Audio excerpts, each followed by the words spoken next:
और चलिए प्राइम नून की शुरुआत करते हैं अहम खबर के साथ। National council of action Jammu Kashmir UT के सदस्यों द्वारा जम्मू में विरोध प्रदर्शन किया गया।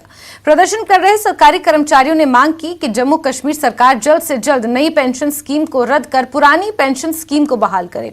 साथ ही उन्होंने कहा कि अगर इस साल सितंबर तक पुरानी पेंशन स्कीम को बहाल नहीं किया जाता तो ये प्रदर्शन उग्र रूप धारण कर लेगा।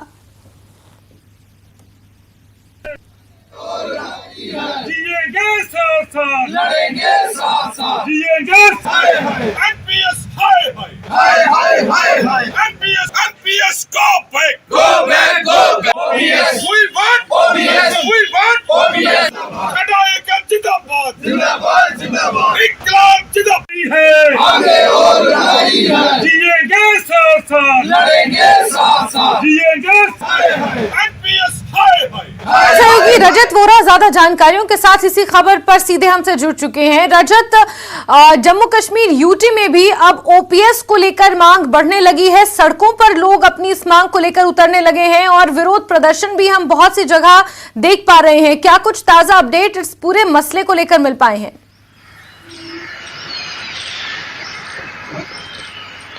जी बिल्कुल जैस्मिन, आपको बता दें कि जम्मू कश्मीर में सन 2010 में नई पेंशन स्कीम जो है उसे लागू किया गया था और तभी से जितने भी सरकारी कर्मचारी हैं उनकी ये मांग थी कि पुरानी पेंशन स्कीम को बहाल किया जाए, क्योंकि कई सारे ऐसे बेनिफिट्स हैं जो न्यू पेंशन स्कीम में उनको नहीं मिल पाते हैं।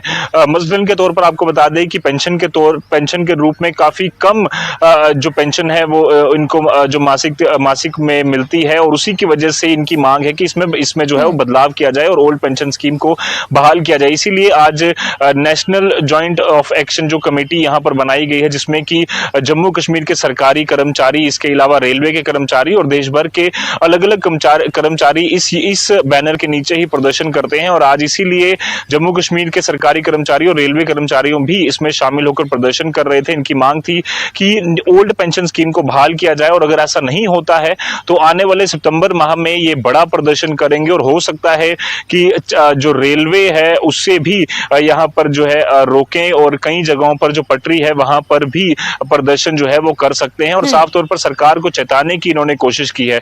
आपको बता दें जैस्मिन कि इससे पहले हाल ही में जो हिमाचल इलेक्शन हुए थे, विधानसभा के चुनाव हुए थे, ओल्ड पेंशन स्कीम एक बहुत बड़ा मुद्दा वहां पर रहा था और वहां पर जो उस समय जो मुख्यमंत्री थे जयराम ठाकुर, उन्होंने भी कहा था कि एक काफी चर्चा जो है इस पर रही और ये एक ऐसा मुद्दा है जिसने कि कहीं ना कहीं सरकार को भी गिराने में जो है वहां पर योगदान दिया। तो जम्मू कश्मीर में भी अब हिमाचल की तर्ज पर लोग जो है वो प्रदर्शन करना शुरू हो चुके हैं। उनकी मांग है कि हिमाचल की तरह जम्मू कश्मीर में भी ओल्ड पेंशन स्कीम को बहाल किया जाए। साथ ही उन्होंने ये भी कहा कि महाराष्ट्र में भी 18 लाख ऐसे कर्मचारी हैं जिसको लेकर एकनाथ शिंदे जो वहां के मुख्यमंत्री हैं उन्होंने विचार करना शुरू कर दिया है। हरियाणा में कमेटी का गठन कर दिया गया है, राजस्थान में कमेटी का गठन कर दिया गया है। तो जम्मू कश्मीर को भी अब कोई फैसला लेना होगा और ओल्ड पेंशन स्कीम को बहाल कर सभी कर्मचारियों को यहां पर जो है एक राहत देनी होगी। जैस्मिन, आपको बता दें कि इस तरह की चर्चा जम्मू कश्मीर में जब चलनी शुरू होती है कि जम्मू कश्मीर में विधानसभा चुनाव होंगे तो माना यह जा सकता है कि जम्मू कश्मीर में हिमाचल की तरह ही ओल्ड पेंशन स्कीम भी एक काफी अहम मुद्दा जो है वो बनकर सामने आ सकता है और उस पर भी बिल्कुल रजत, ये समझना होगा कि जो ओपीएस का मुद्दा है वो कांग्रेस के लिए इस वक्त सबसे बड़ा हथियार है, क्योंकि ओपीएस उन राज्यों में फिलहाल लागू करने की घोषणा कांग्रेस कर चुकी है जहां पर विधानसभा चुनावों में कांग्रेस ने जीत हासिल की है और यही एक ऐसा अहम मुद्दा था जिसके दम पर कांग्रेस पार्टी ने बहुत से राज्यों में सरकार बनाई है। हाल ही में हिमाचल प्रदेश उसका उदाहरण है और ऐसा माना जा रहा है कि जम्मू कश्मीर में भी आगे आने वाले समय में विधानसभा जब चुनाव होंगे तो रजत, ओपीएस का मुद्दा अपने आप में एक बहुत बड़ा मुद्दा रहने वाला है। साथ ही अगर कुछ आंकड़ों की बात करें तो लगभग कितने % सरकारी कर्मचारी हैं रजत जो ओपीएस की मांग को लेकर अब प्रदर्शन कर रहे हैं और आगे आने वाले समय में चेतावनी दे चुकी हैं कि प्रदर्शन और उग्र होगा?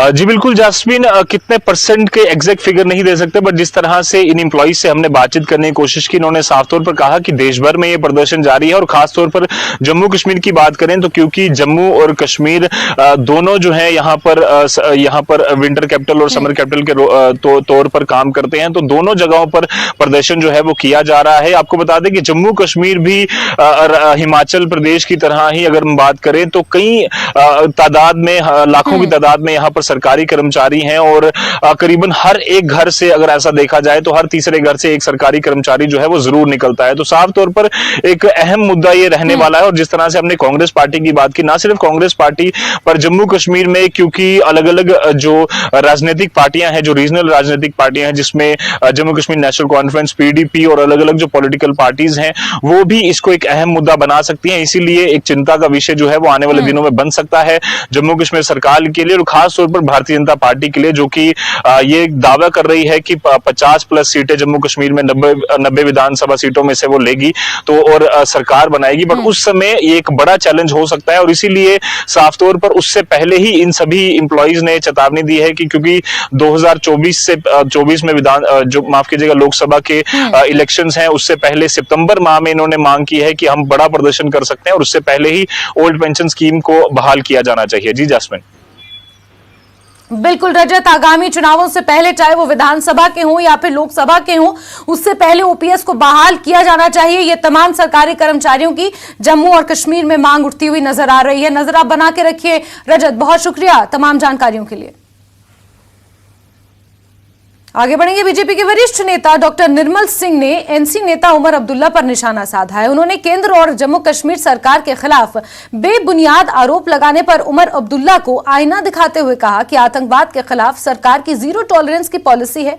डॉक्टर निर्मल सिंह ने यह भी कहा कि चुनाव आयोग जम्मू कश्मीर में विधानसभा चुनाव कराने के मामले पर अंतिम फैसला करेगा। मेरे साथ इस पर बात करने के लिए हैं बीजेपी के सीनियर लीडर और former deputy chief minister doctor Nirmal Singh. Nirmal ji, ये जो अपोजिशन है वो सवालिया निशान उठा रही है। वो कह रही है कि आप सरकार को कह रही है कि आप तो नौकरी दे नहीं पाते, लेकिन जो कर रहे हैं, काम जो कर रहे हैं, उनको भी आप निकाल रहे हैं। देखिए, देश की नौकरी है तो देशभक्तों को दी जाएगी। जो देशद्रोही है, चाहे जिसके खिलाफ कोई जो है इस प्रकार का जो है कोई अंदेशा है, जो उसकी मिली भगत है, तो उसको नौकरी नहीं मिली, उसको तो जेल मिलनी चाहिए।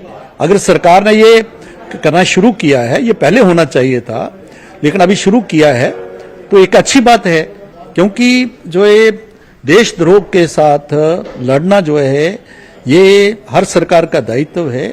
जो देशभक्त है, ईमानदार है, जो देश की सेवा करना चाहता है, उसको मिलना चाहिए। ऐसा तो नहीं है कि आप देश को तोड़ने की भी बात करो और उसके साथ साथ आप कहा यहाँ के गुश्ताबे भी खाओ और यहाँ की नौकरी करो, ये हो नहीं सकता।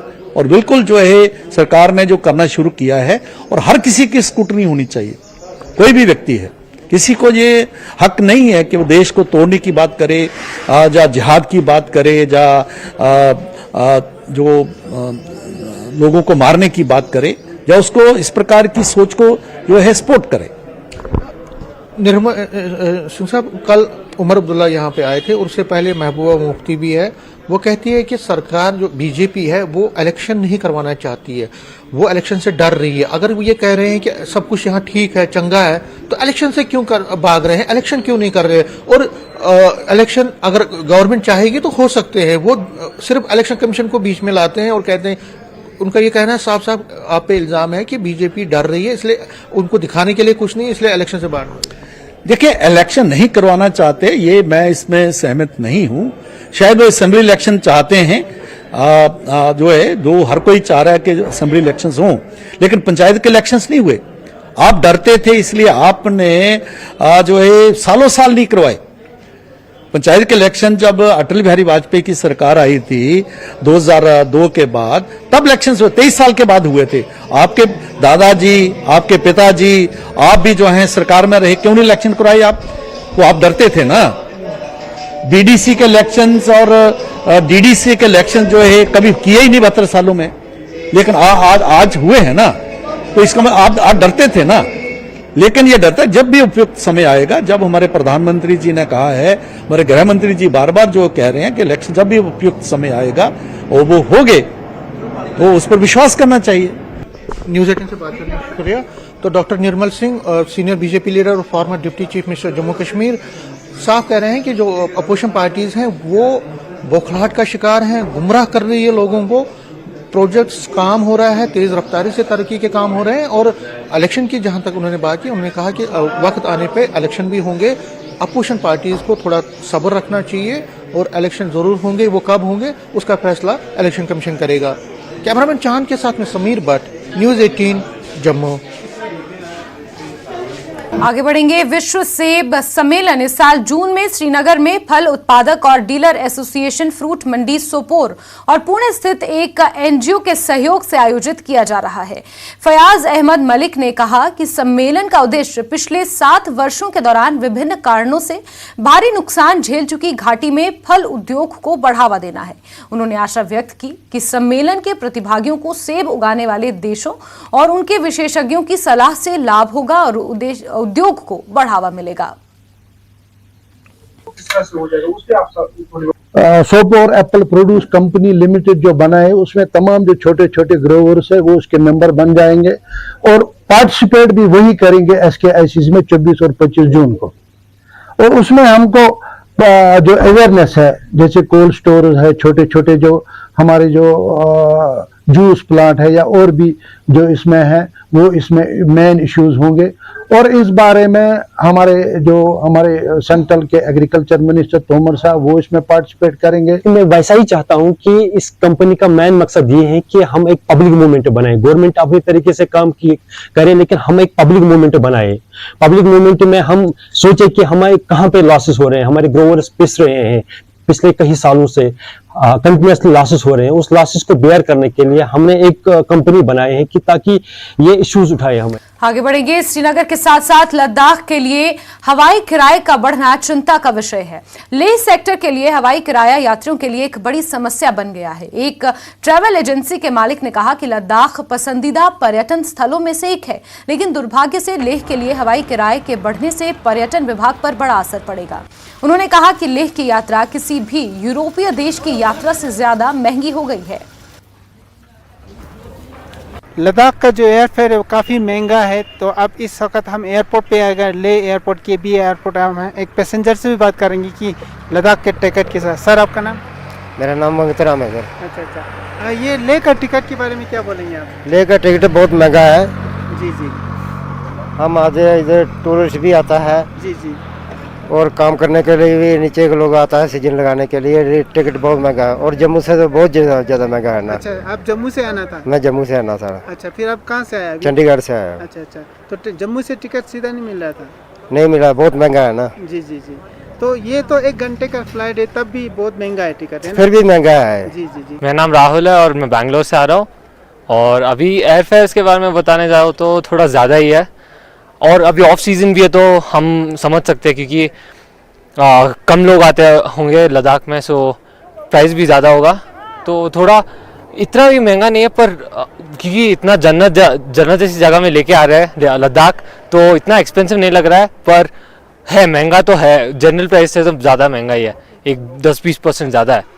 और आजकल हमारे लद्दाख में ये एयर फेयर के बारे में बहुत सारे दिक्कतें हो रहा है, खासकर टूरिज़्म के लिए भी। जैसे हमारे लद्दाख का तकरीबन दिल्ली से 1 घंटे के आसपास और जम्मू और श्रीनगर से 40-50 मिनट का सफ़र होता है, लेकिन इसका जो एयर फेयर होता है वो यूरोप या कहीं बैंकॉक से भी ज़्यादा वो कर दिया जाता है, क्योंकि इतना फ्लाइट होने के बावजूद भी दिन में करीब 14-15 फ्लाइट आता है। छोटा सा एयरपोर्ट है, फिर भी इतना प्राइस होने की वजह से प्राइस कैप कुछ लगना चाहिए लद्दाख में, मैक्सिमम मिनिमम का, क्योंकि काफ़ी जगह पे हम यहाँ से 4-4 घंटे का यहाँ से दिल्ली से साउथ इंडिया या नॉर्थ ईस्ट जाता है, इतना प्राइस कभी नहीं होता है। और हालांकि उनके पास राउंड द क्लॉक रोड से भी जाने का सुविधा होता है। जैसे लद्दाख में विंटर पूरा 6 महीना रोड से जाने का नहीं होता है, इसकी फ़ायदा एयरलाइंस वाले लेते हैं।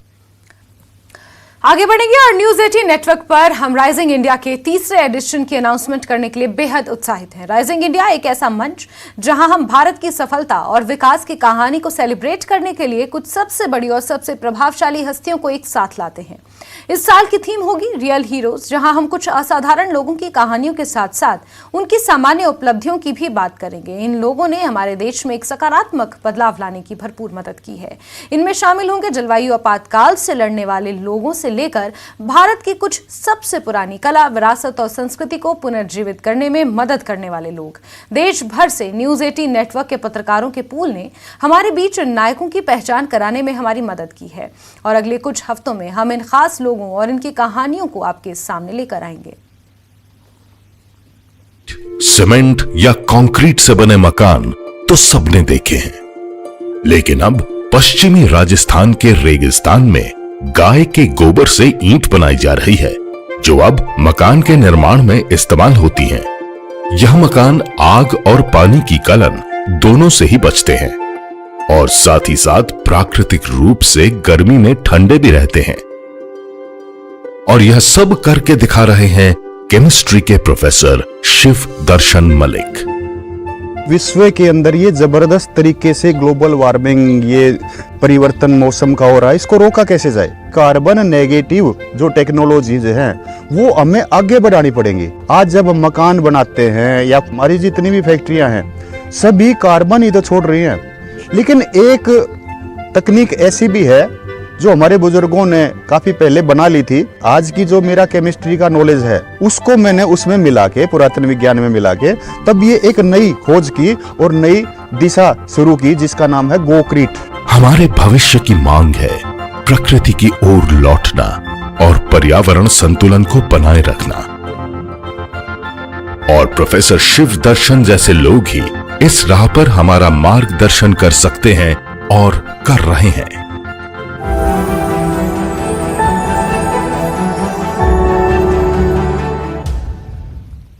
तो देखते रहिए हमारी एक खास पेशकश राइजिंग इंडिया रियल हीरोज, जहां हम आपके लिए विभिन्न क्षेत्रों में काम करने वाले असली हीरोज की कई और कहानियां लाते रहेंगे। बहरहाल आगे बढ़ेंगे और हिमाचल प्रदेश की खबरों का रुख करेंगे, जहां आज नेता प्रतिपक्ष जयराम ठाकुर दिल्ली दौरे पर हैं। वहां वो पार्टी के आला नेताओं और केंद्रीय मंत्रियों से मुलाकात करने वाले हैं। इन मुलाकातों में शिमला नगर निगम चुनाव को लेकर भी चर्चा की जानी है।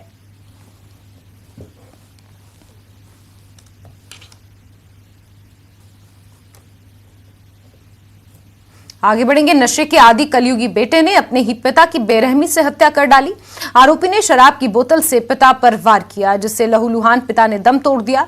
इतना ही नहीं, उसने दादी पर भी जानलेवा हमला कर उसे घायल कर दिया। दादी की शिकायत पर पुलिस ने आरोपी को गिरफ्तार कर लिया है। ये मामला छोटा शिमला के थाना विकासनगर का है। पुलिस के मुताबिक विकासनगर में रहने वाले 22 वर्षीय नवप्रीत ने अपने पिता 44 वर्षीय विजय की हत्या कर दी। मृतक विजय पूर्व में सरकारी विभाग में तैनात था और उसने रिटायरमेंट ले ली थी। मृतक की पत्नी काफी समय पहले ही घर छोड़कर जा चुकी थी।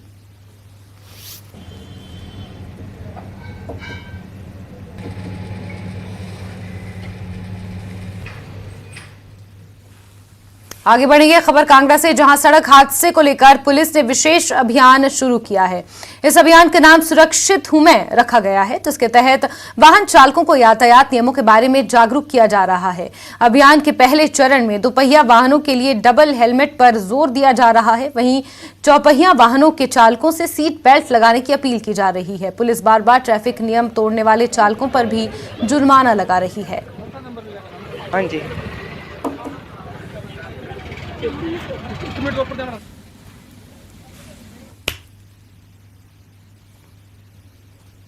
आगे बढ़ेंगे। लाहौल घाटी में पिछले 3 दिनों से मौसम खराब चल रहा है। घाटी के ऊंचाई वाले इलाके बारालाचा, कुंजुम जोत, रोहतांग दर्रे पर बर्फबारी हो रही है, जिसके समूचा इलाका जिस वजह से एक बार फिर शीतलहर की चपेट में आ गया है। लगातार मौसम खराब रहने से तापमान में जबरदस्त गिरावट दर्ज की जा रही है और कई जगह पर तापमान -8 डिग्री सेल्सियस तक नीचे पहुंच गया है।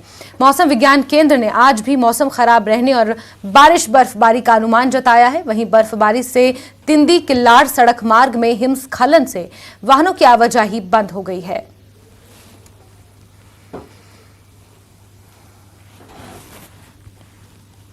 हिमाचल प्रदेश को देवभूमि यूं ही नहीं कहा जाता। चैत्र माह का नाम लोगों को सुनाने के लिए जम्मू के बन्नी इलाके से हर साल लोग चंबा पहुंचते हैं। ढोलरू नाम से प्रसिद्ध ये लोग गीत गाकर लोगों को चैत्र मास का नाम सुनाते हैं। मान्यता है कि इसी माह में भगवान ब्रह्मा ने सृष्टि की रचना की है और इसी माह भगवान ने मानव जाति की संरचना की। ये विशेष वर्ग के लोग भगवान शिव के उपासक हैं और उनकी भक्ति से प्रसन्न होकर भगवान शिव ने उन्हें मंगलमुखी होने का वरदान भी दिया है। इसलिए ये लोग घर घर जाकर चैत्र मास का नाम सुनाते हैं। गीत सुनने की एवज में लोग इन्हें कपड़े, अनाज, मिठाइयां और पैसे भी दान करते हैं।